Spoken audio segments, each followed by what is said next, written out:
What's going on, guys? Bunks here, and today I'm going to be going through 15 beginner tips that are absolutely essential for you to know when you're just starting out in No Man's Sky in 2022. There are so many tips and tricks I've learned over the last 4 years of playing No Man's Sky, and I find these ones the most important, and the goal of this video is to give you an overview of the essential areas of the game which will get you set up in the best way possible with the latest updates so you can get back to exploring that vast universe. These tips are in no particular order, so make sure you stay until the end of the video so you don't miss out on anything important because they are all essential. So without further ado, let's go ahead and get stuck in. Right then, at number 1 we're going to be talking about the essential resources that you need to gather and carry at all times in your inventory. The first two are sodium and oxygen, and they are absolutely essential for keeping you alive, because sodium will recharge your hazard protection and oxygen will recharge your life support. You know, the important things. So you want to make sure you collect a good amount of oxygen and sodium and have them in your inventory at all times. They are easy to spot on all surfaces on all planets because sodium is glowing orange and oxygen is glowing red. I would say it's also a good idea to have a stack of sodium or sodium nitrite, more on how to get that in a minute, in your starship as well because it will restore your starship shield. And as of the latest pirates updates, that is more important because pirates are more abundant throughout the cosmos.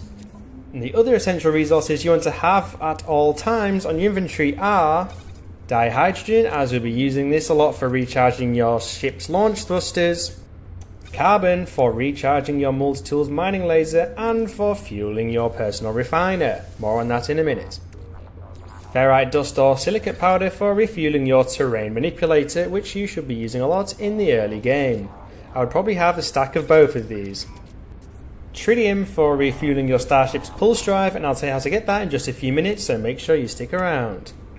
And finally copper, which is good for refining integral matter metal, which is used for a lot of broken tech fixes and other things like that. Up next at number 2 is looking for underground high value resources. So when you're first starting out in No Man's Sky, you're going to find yourself on a hazardous planet with no resources, no money and a broken ship. Not exactly ideal. And in the previous tip I covered the essential resources to keep you alive and moving, so in this tip we're going to be talking about a few simple resources you should gather early on to make yourself some money. Now on all planets in No Man's Sky there are going to be some caves with a lot of resources in them that you can sell on any space station for some tasty profit.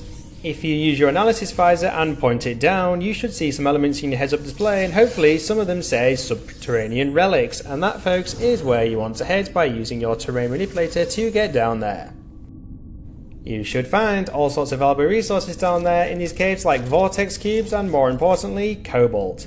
If you pick up the vortex cubes you can carry a few of those and mine yourself as many cobalt stacks as you possibly can carry because you're going to be in for some sweet units when you get to that space station and sell them. So to summarise, scan the floor, look for subterranean relics, pick them up, mine all the cobalt you can carry, simples, and then sell them of course.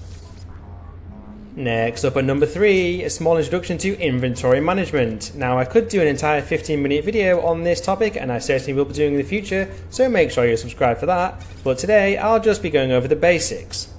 And the absolute first thing you want to do with your inventory is to move all your technology components from your exosuit and your starship into their respective technology inventory.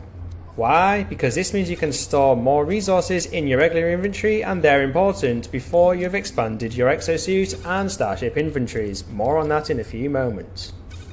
You also want to make use of a high capacity storage, especially for your essential resources because they'll be needed at all times. And also if you have some space, lob some high value resources in there with small stack sizes in regular inventory like vortex cubes, because you can store more of these and take up less overall inventory space. Simples.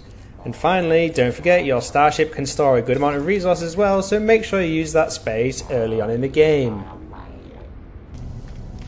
Next up at number 4, you want to expand your exosuit inventory as quick as possible so you can store more vital resources and get yourself more upgrades. And to do this you need to be on board the space station or the anomaly. So on any space station that is non-pirate or non-abandoned, then you can get your exosuit upgrades on the left hand side. And more importantly, you can buy exosuit expansion slots right there. Now you can only do this on the space station once per system, so you're going to need to warp around a bit, and you'll also need more and more money each time because the larger your inventory, the more it costs to expand it. And the second place you can buy these expansion slots are at the back of the space anomaly where all the other upgrade places are. So you can buy 2 expansion slots for your exosuit in each system, so make sure you do that every time.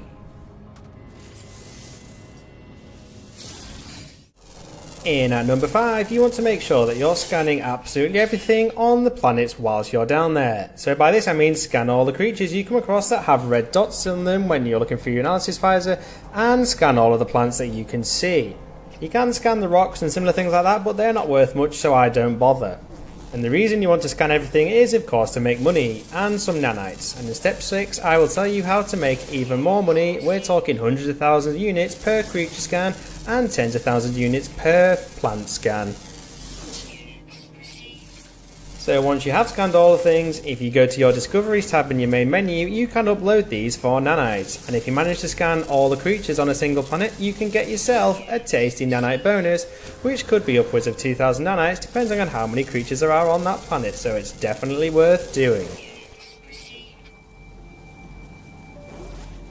Now let's move on to number 6, and I'm going to tell you how you can make endless amounts of units from just scanning creatures and plants. Make sure, as I mentioned in step 5, that you upload all of your discoveries so that you've racked up a good few hundred nanites because we're about to spend them. So on board any regular space station in any system, there is going to be a merchant on the left hand side as you're flying in who will give you multi-tool upgrades for the cost of some nanites. The multi-tool upgrades that you're looking out for here are S-class scanner upgrades, and the more of these you have in your multi-tool, the more money you'll make per scan, so it's a no-brainer to get these upgrades as quick as possible to get yourself a shed load of units. At number 7, we're going to be talking about your starship's hyperdrive. Now this is needed to get you from system to system, but the basic one won't let you travel very far, and on top of that it won't let you travel to certain star systems, and that's not really ideal, is it? So again, on board any regular space station there will be a merchant selling starship upgrades, and you want to look out for the S-class hyperdrive upgrades because not only will these upgrades allow you to jump further in one single go, but it will use less warp fuel in doing so. And secondly, on board the Anomaly you can buy extra starship upgrades for your hyperdrive that will allow you to visit red, green and blue star systems which contain even more rare resources. So if you can afford any of these hyperdrive upgrades with nanites, I would totally recommend you do that as well. Whilst you're here folks, it would be totally awesome if you could hit those like and subscribe buttons so you never miss out on any of my future No Man's Sky videos, where I'll be covering all aspects of the games from tutorials like this one and glitches to amazing locations and latest news and updates. In at number 8 we have the Portable Refiner, which you can access very early on in the game. Now why is this important? Well, it will allow you to refine basic resources into less common resources that are used for all sorts of things, like installing exosuit, starship and multi-tool upgrades, to crafting other resources like warp fuel to allow you to travel throughout the No Man's Sky cosmos. And not only that, but you can craft resources worth a large amount of money so you can sell them on and progress quicker throughout the game. For example, if you have a full stack of cobalt, you can refine this into ionized cobalt using the Portable Refiner, which is worth much more money, and then you can sell it on board the space station for a tasty profit. In at number 9, don't you think it would be good if you could get around on foot much quicker than running? Of course you do. Now the best way to get around on foot is to use the melee jump, and this is really simple to do. All you need to do is hit sprint, then immediately hit your melee button and then immediately hit jump, and voila, you're flying across the planet's surface a lot quicker now. Another thing to help you get around quickly on foot are these glowing blue pants, which can be found on most planet surfaces. They're quite rare on some, but a lot more common on others, and if you pick one of these up it will immediately give you a jetpack boost, which gives you unlimited jetpack juice for around about 10 seconds or so. And if you combine that with the melee jump I just mentioned, you're going to be flying across the surface of the planet in no time at all. Coming in at number 10, I would recommend that when you're starting out in the game to make use of the mission agents on board normal space stations, because they're going to give you all sorts of rewards, and these range from rare components to high value resources, a whole bunch of nanites, and in some cases they increase your standing with the specific alien race, which of course in turn gives you access to even more missions with even higher value rewards. It's a bit of a no-brainer, right? These missions do vary in their type and difficulty. You could be asked to deliver a package, gather some resources, destroy some sentinels, take photos on specific planets, wipe out a few of the planet's creatures, and more. They will also help you learn other aspects of the game, so I'll highly recommend you take up some of these missions up on the space station whilst you're just starting out. Coming in at number 11, we have this space anomaly. Now, I could do an entire video on the space anomaly, and of course I shall be doing that in the future, so make sure you're subscribed, but today I'll just be going over the main points quickly and on the anomaly and why you should use it when you're starting out. Secondly, nearby there is also Iteration Ares, who you can hand over milestone data for in return for nanites, and again, the more milestone data you give them, the more nanites you're going to get. So remember when I said you should be scanning everything you see? Well, on the anomaly you can hand in these discoveries into Iteration Helios and they will reward you with a bunch of nanites. That amount of nanites depends entirely on how many discoveries you give them, so the more discoveries you give, the more nanites you'll get. So that reiterates my point on scanning as many things as you possibly can. Now, you can purchase all sorts of technology upgrades on the anomaly for literally anything. Like, literally anything. You can unlock exosuit upgrades, starship upgrades, multi-tool upgrades, exocraft upgrades, and you can also unlock blueprints for various components which you'll find incredibly useful and valuable the further you get into the game. Now, these upgrades, I'm not talking about the same ones you can get on the space station. These are more new technology upgrades which you can then further upgrade on the space stations by visiting relevant NPC on board and getting S-class upgrades for these specific components. The anomaly is where you buy the components, the space station is where you upgrade the components. If you're into base building, the anomaly is also the place to come to unlock all of the base building components for the price of salvage technology, which you can find regularly on almost all planets. I would recommend you gather as much of these buried technology components as you can so you can buy more base building structures to create that all impressive base you've always dreamed of. Also on board the anomaly are Nada and Polo. Nada is able to locate black holes which will get you all the more close to the centre of the galaxy as well as give you some blueprints. Specialist Polo can also give you location to black holes and Atlas interfaces amongst other things. You will have quite a lot of interactions with these two and I will go into detail in just a minute, so make sure you stick around for that. Finally, the Nexus is on board the anomaly, and this is where you go to undertake missions with other players that will give you rewards in the form of Quicksilver and various other rare resources.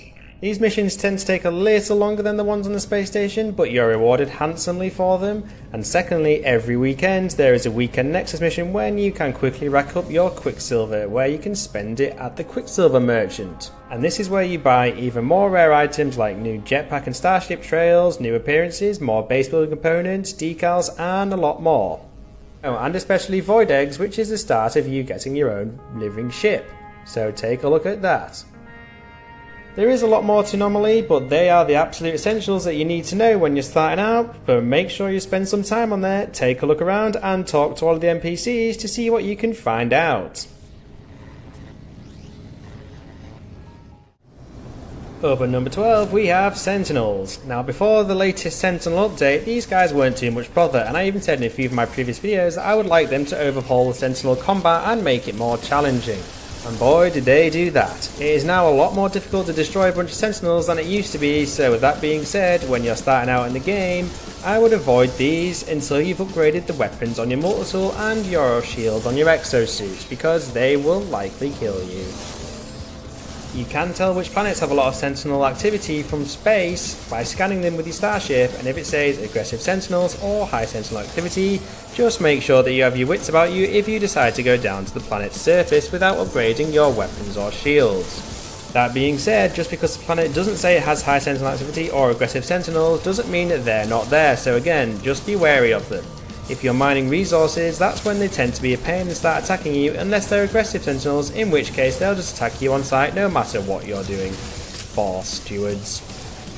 However, if you see a paradise planet from space, this planet won't have sentinels, and it is also, in my humble opinion, the best planet type to make a base, so get yourself on down there. On the topic of scanning planets from space, at number 13 we have Ancient Bones and Salvageable Scrap. These will appear on the planet information when you scan them from space in the form of a little Wi-Fi logo. Now the reason I've included these on the list is because they are reasonably common and they can be worth absolute loads of units. Some ancient bones and salvageable scrap can be worth upwards of 2 million units apiece. It's rare to get ones worth that much, but even the less valuable ones are worth hundreds of thousands of units each, so it's worth mining quite a few of them. When you're on a planet with either ancient bones or salvageable scrap, use your scanner and look for the gold Wi-Fi signal. It is the same as buried technology logos, but they're obviously gold, or yellow, whichever one you prefer. But one thing to be wary of when you're grabbing salvageable scrap is often when you remove their protective casings that can spawn a bunch of sentinels who will attack you straight away. This isn't the same for ancient bones, so you can go crazy with them, then of course, once you've grabbed a bunch of them, sell them on board the space station for some tasty profit. My penultimate beginner tip at number 14 is shooting asteroids, and that's because asteroids will get you some fairly valuable resources like gold, silver and occasionally platinum, so you can make yourself a little more money on the space stations. And some of them are also very good for crafting. But more importantly, shooting asteroids will get you tritium and tritium hyperclusters. Now why are they important? Well, they're important for a few things, and first of all, it fuels your pulse drive, and you need that fuel so you can fly from planet to planet within systems without spending hours to get there. My final beginner step at number 15 for No Man's Sky is to complete the tutorial mission in its entirety. And why is that? Because it's specifically designed to get you set up in the basics of all aspects of the game, such as base building, fixing your starship, grabbing portal cliffs and much more. I did it when I first started out a whole 4 years ago and it was totally worth it. It may have changed since then, but it's still definitely worth doing. That's part of the reason why I'm now able to create YouTube videos within No Man's Sky tutorials, because I know a lot about the game. I would also recommend doing this tutorial alone, because even though No Man's Sky Co-op and multiplayer has come on leaps and bounds since launch, there are aspects of the tutorial that you can't do together. For example, you can't overlap your base with another player's base, and you can't edit another player's base without that player being present, so it's better off doing that part of it alone. And there you have it folks, they are my top 15 essential beginner tips for starting out in No Man's Sky as of the latest update in 2022.